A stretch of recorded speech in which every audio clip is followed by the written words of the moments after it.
Quand je suis déplacé à Port-Saint-Louis-du-Rhône il y a une dizaine d'années, j'ai trouvé que c'était une belle endormie et qu'il y avait un potentiel de fou. Donc je suis venu plusieurs fois et après j'ai rencontré le pôle nautisme en la personne surtout de Patrice Picon. Et donc c'est une belle rencontre et derrière, c'est ce qui m'a, quand j'ai vu le dynamisme, l'écoute et surtout la volonté de faire bouger les choses que j'avais identifiées il y a 10 ans, et ça convergeait énormément. Donc une fois de plus, c'est une rencontre, hein. Et j'ai dit, il faut y aller parce que là, on va être suivi. On a la même vision stratégique et une fois de plus, la dynamique du pôle nautisme de Port-Saint-Louis, sans elle, je n'y serais pas allé. J'y serais pas allé tout seul. C'est vraiment ce travail d'équipe et cette vision stratégique commune qui a fait qu'on s'est engagé parce qu'on n'y va pas tout seul. Il faut que ce soit vraiment une vision collective et partagée. Eastblue est une activité nationale, donc je suis sur tous les ports de France et c'est vraiment assez rare, voire unique, où j'ai trouvé ces interlocuteurs qui à la fois étaient passionnés par leur métier, par une vision maritime, on parlait entre professionnels et c'était essentiel sur toutes les parties prenantes, parce qu'aujourd'hui, nous, on a carburant, mais sans le reste, s'il n'y avait pas eu les pontons, la stratégie de mettre des bateaux en face, ça n'aurait pas fonctionné. Et c'est pas que des paroles, il y a des actes, avec des projets moyen-long terme. Donc cette stratégie long terme, elle est essentielle, il y a une très bonne vision. Et en tout cas, c'est concrétisé. Moi, en 10 ans, j'ai vu vraiment s'ouvrir, s'épanouir. Je redécouvre Port-Saint-Louis-du-Rhône. Et aujourd'hui, quand on trouve des acteurs aussi qui sont à la fois, qui associent, qui allient le développement économique et le développement durable, c'est remarquable. Notre sujet à nous, c'est la décarbonation, c'est trouver les bons produits pour demain. Et c'est pour ça qu'on a fait cette station. On a fait une installation totalement modulable. Et dès qu'on a trouvé le produit qui ira bien pour décarboner, automatiquement, on le mettra en place.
C'est plutôt au milieu de tout ça.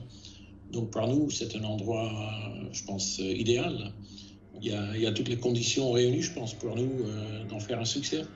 Nous livrons un produit de très haute gamme, très haute qualité, avec un niveau de service adapté. Et donc il y a certains services dont on va s'occuper nous-mêmes, comme on connaît très bien le produit, les systèmes, mais il y a beaucoup de services que l'on compte sous-traiter à des sociétés spécialisées qui vont, j'espère, s'établir également à Port-Saint-Louis-du-Rhône, comme la peinture, le service moteur, le service générateur. Il y a plein de choses à faire pour leur bateau, c'est très bien. Ils se disent c'est bien qu'il y ait un environnement où il y aura de sociétés spécialisées. Et puis, on se rend compte qu'il y en a beaucoup qui nous disent bon, c'est sympa, on va y amener nos bateaux nous-mêmes plutôt que d'envoyer un capitaine pour voir un peu. C'est un environnement qu'ils ne connaissent pas très bien, donc je crois que c'est plutôt positif. Et le fait qu'ils se sont rendus compte maintenant qu'il y a donc déjà Port Napoléon, Navy Service, ils se disent ben, tiens, il y a déjà des activités sur place. Si ça va se développer, c'est bien pour tout le monde. Donc ils sont curieux. Donc oui, c'est sympa. À Port-Saint-Louis-du-Rhône, je pense qu'on peut démarrer presque à zéro. C'est-à-dire il n'y a pas un environnement qui est déjà pollué, c'est un environnement propre, c'est tout juste à côté du Rhône, du parc national là, de Camargue. Donc non, les clients, ils en sont hyper conscients et ils nous demandent aussi au niveau de la construction de prendre en compte toutes les possibilités pour être zéro polluant, quoi. À terme, on puisse ramasser donc 200-300 bateaux au même endroit. C'est beaucoup plus efficace, les clients s'en rendront compte et c'est encore un aspect positif pour les ventes dans l'avenir. On est très content d'avoir trouvé un endroit où pendant très longtemps on n'aurait pas de soucis, où on peut collaborer avec tout le monde et d'être tranquille. Donc c'est très important. Et là, quand on peut être à un endroit où on est tranquille pendant au moins 30 ans, c'est très bien. C'est pour ça qu'on a demandé d'avoir une option d'extension derrière. Et j'espère vraiment qu'on peut réaliser cela ensemble. Donc, pour nous, c'est un gros projet et on n'aurait pas pu aller aussi loin sans votre aide. Donc de se retrouver avec une infrastructure locale au niveau juridique, immobilière, service, c'est un grand apport. Nous, on préfère construire et vendre de bateaux. On est vraiment très content de se trouver dans un environnement qui nous soutient dans ce processus.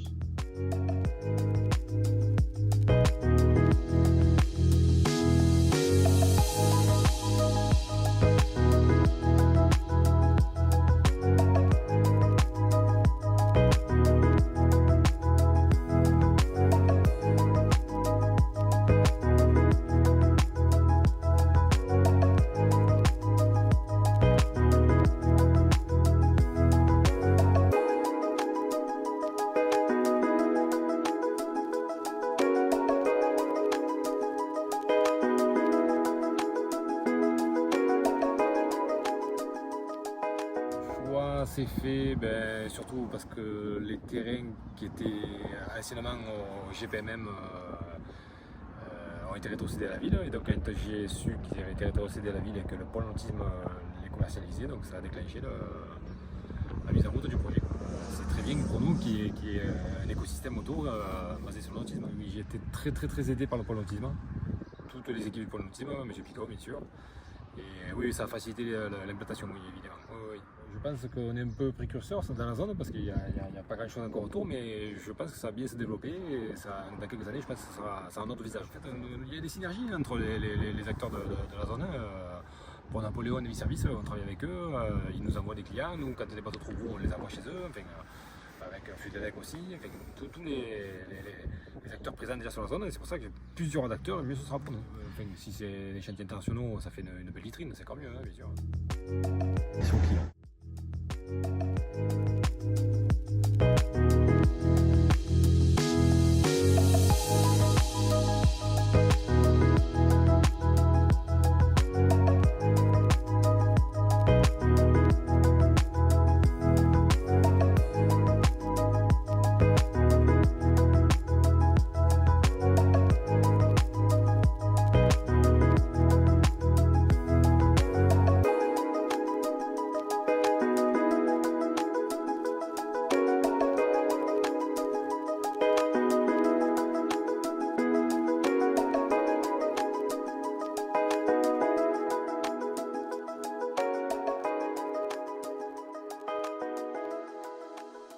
suis intéressé par Pôle Nautisme parce que Mini Nautisme est une société qui existe depuis 1976. On est concessionnaire Fontaine-Pajot, entre autres, et Dufour.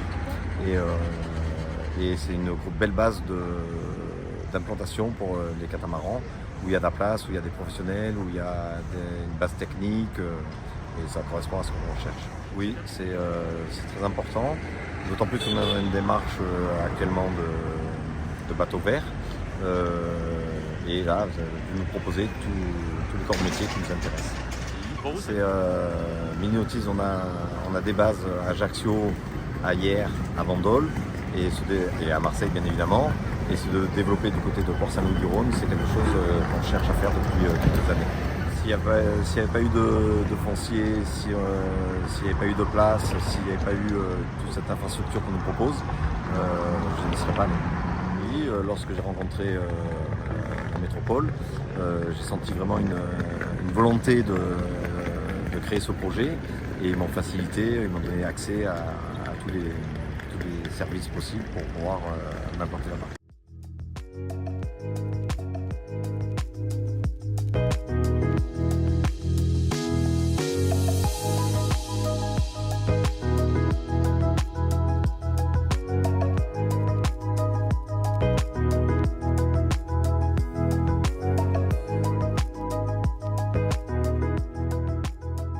L'évolution de la presqu'île a été extrêmement visible, avec notamment les friches industrielles qui ont été démontées, les bâtiments qui étaient quasiment en ruine et qui gâchaient le paysage. Donc ça a été déjà un plus important. Et puis le terrain qui était aussi juste à l'entrée, qui a été aménagé pour en faire ce beau parc qui va être inauguré prochainement. Tout ça crée une belle dynamique et ça permet aux visiteurs qui arrivent à Port-Saint-Louis de trouver un territoire qui n'est plus un territoire en ruine, mais en devenir. Le pôle nautisme et son dynamisme a permis effectivement de développer davantage. On a pu faire des salons, on a pu avoir une visibilité supplémentaire sur les réseaux sociaux. Et également un accompagnement presque au quotidien sur nos projets de développement, les problématiques de terrain et un ensemble d'actions qui sont extrêmement appréciables. Nous avions besoin d'un bassin à flot. Jusqu'à présent, les discussions qui avaient été entamées avec le GPMM étaient compliquées. La mairie ayant repris la gestion de ces espaces du domaine public maritime, là nous avons pu avoir des discussions normales et effectivement obtenir des AOT qui vont permettre d'installer prochainement un port à flot. Et ça, c'était la pierre angulaire de notre développement, parce qu'un port à sec de 1500 bateaux sans place à flot, c'était inenvisageable. Et là, grâce à ces actions, on a pu y arriver, effectivement. Et on tient vraiment à pouvoir développer davantage en allant encore plus sur le catamaran. Aujourd'hui, on est le plus grand port de France en termes de catamaran, avec plus de 200 unités à terre. La panne catamaran que le pôle nautisme et la mairie ont développé a pu faire un relais nécessaire pour les bateaux que nous remettions à l'eau et également pour faire venir de nouveaux catamarans à Port-Saint-Louis qui avaient envie d'avoir une place à flot. Donc ça, c'est un plus indéniable. De ce qu'on a appelé un pôle nautisme ou d'un ensemble d'acteurs qui sont associés à la mer, c'est quelque chose qui est important. Ça a été une gestion du territoire qui a été intéressante avec très clairement un nombre de bateaux et puis le ponton au centre-ville, et comme ça fait partie de l'ensemble, on s'est retrouvé avec un interlocuteur qui a su être présent et un peu réunifier tout le monde. On a vu la panne de catamaran qui a émergé, l'extension des ports comme le port de Naviservice qui a eu des zones qui ont été agrandies. Donc on a eu très clairement une augmentation du nombre de bateaux. Mais en plus de cette augmentation du nombre de bateaux, on a eu une augmentation de la qualité des bateaux. Et la qualité des bateaux, c'est qu'ils étaient plus récents, beaucoup de catamarans, donc c'est une valeur ajoutée, parce que c'est des bateaux avec des propriétaires qui ont un pouvoir d'achat plus important. C'est-à-dire que si la gestion du port, si l'accueil du port est qualitative, nous on va le recevoir, on va le ressentir de la part de nos clients. Si les entreprises sont qualitatives avec de la technicité, on va le ressentir par rapport à nos clients parce qu'ils vont se sentir encadrés et l'ensemble. Et ça va se répercuter sur l'emploi. Aujourd'hui, j'ai le sentiment qu'on est sur le début de ce à quoi il faut arriver. C'est-à-dire qu'il y a 10 ans en arrière, quand on recrutait quelqu'un, de travailler dans le port pour le candidat potentiel, c'était pas valorisable. Il n'allait pas dans un endroit il n'avait pas conscience que c'était d'avenir et qu'il était auprès de quelque chose qui avait de l'importance. On commence à recruter des gens qui veulent venir travailler dans le nautisme et qui veulent venir travailler sur notre secteur pour toute cette raison-là. Alors nos attentes pour l'avenir, elles sont doubles. C'est qu'il y ait à nouveau une progression des ports, c'est-à-dire qu'on continue dans le même sens, avec plus de bateaux qui viennent. On a Vailleur qui a commencé à venir. On a le port de Naviservice qui est quasiment plein et on espère qu'ils vont pouvoir mettre des bateaux sur les terrains d'à côté. De la même manière, pour Napoléon, on espère qu'ils pourront avoir des terrains. Mais si vous augmentez le nombre de bateaux, vous augmentez potentiellement nos clients potentiels. L'autre chose qu'il y a, c'est que si vous me doublez le nombre de bateaux, mais que vous ne doublez pas mon nombre de techniciens, pour moi personnellement, vous m'apportez un problème et pas une progression. Donc il va falloir aussi qu'on puisse recruter des gens. Donc moi je navigue, mais je cours aussi en classe 40. Et aujourd'hui, Port Saint-Louis-du-Rhône n'était pas trop connu. Jusqu'à il y a 4-5 ans en arrière. Et là aujourd'hui, très clairement, on commence à avoir dans le monde de la régate, donc très rapidement dans le monde de la plaisance, le lieu est connu. Et je pense qu'on va commencer à récolter les fruits du travail qu'avait fait le pôle nautisme ces dernières années, qu'on voit clairement. Et je pense que ça va s'accélérer dans les années à venir, je l'espère.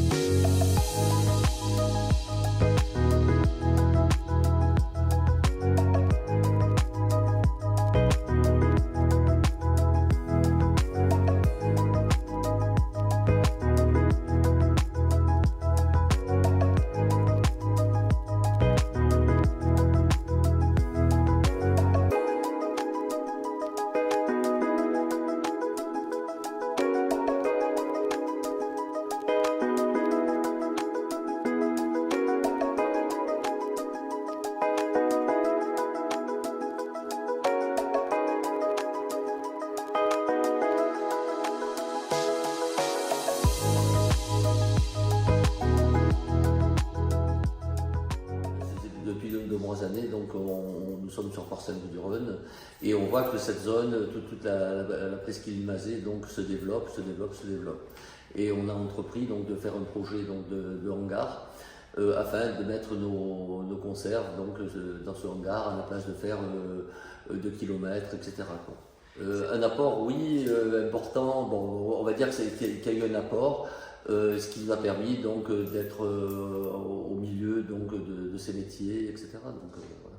On en parle un peu, c'est-à-dire que vous allez un petit peu dans les départements à côté de nôtre, donc on parle de Port Saint-Louis. Voilà. Une bonne entente avec la municipalité. Il nous faut une entente entre la municipalité et M. Picon fait bien partie donc, de cette entente entre municipalité, etc. Donc, il nous faudrait donc, alors justement il y a un pôle emploi là, qui est à Port Saint-Louis et justement on va y participer pour voir un petit peu donc, mettre nos métiers, donc voir nos métiers, ça peut intéresser donc, des jeunes, etc.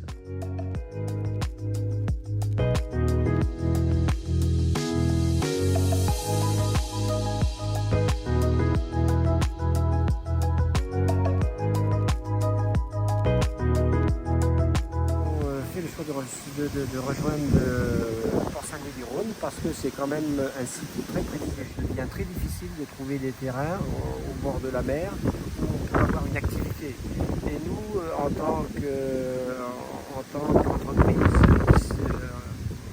spécialisée dans les produits de la mer, dans les appâts de pêche mer, on a trouvé un intérêt à se retrouver ici pour pouvoir exploiter et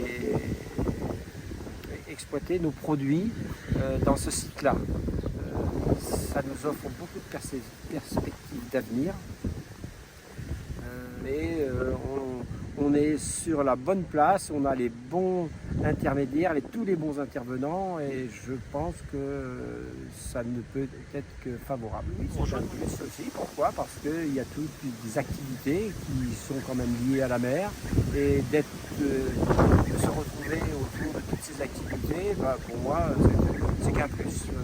Ça va nous permettre d'aller de l'avant plus rapidement. En fait, pour l'entreprise normande l'IRPA, c'est un site de recherche et de développement. Donc forcément, c'est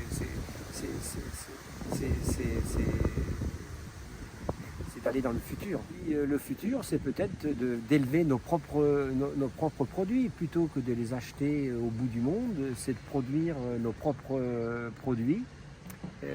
L'avantage, c'est que c'est très local. Ça permet aussi, ça permettra de faire appel à la population locale, et puis c'est une réelle plus-value que de produire ses propres produits d'élevage.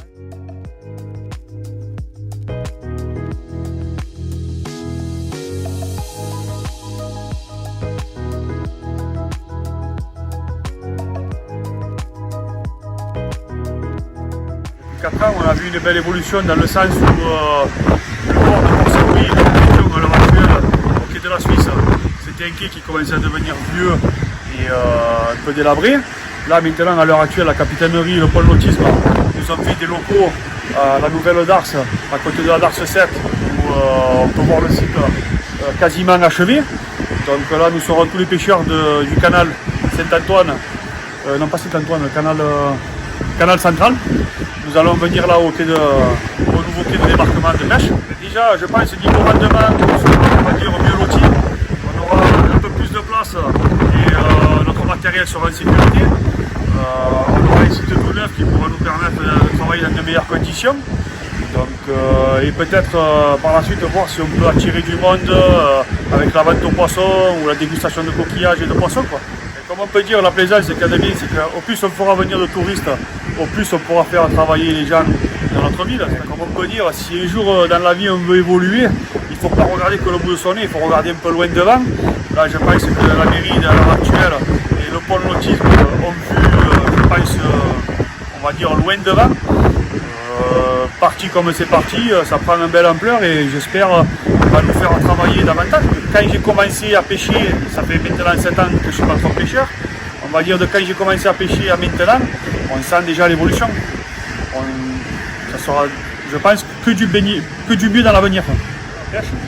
La pêche, ça devient très compliqué d'avoir des matelots. En tant que prud'homme, moi de Port-Saint-Louis, on essaye de voir avec l'administrateur, M. Abed Malki, de voir avec aussi le pôle emploi de Istres. Ils ont monté une petite structure recrutement, on va dire, tout ce qui est marin, parce que bon, c'est vraiment compliqué. On commence à nous dire, oh là-bas ils sont en train de faire un tampon, oh ils agrandissent dans les services, oh ils font ça pour Napoléon.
Le pôle nautisme a un rôle fondamental d'aménageur de la presqu'île du Mazet.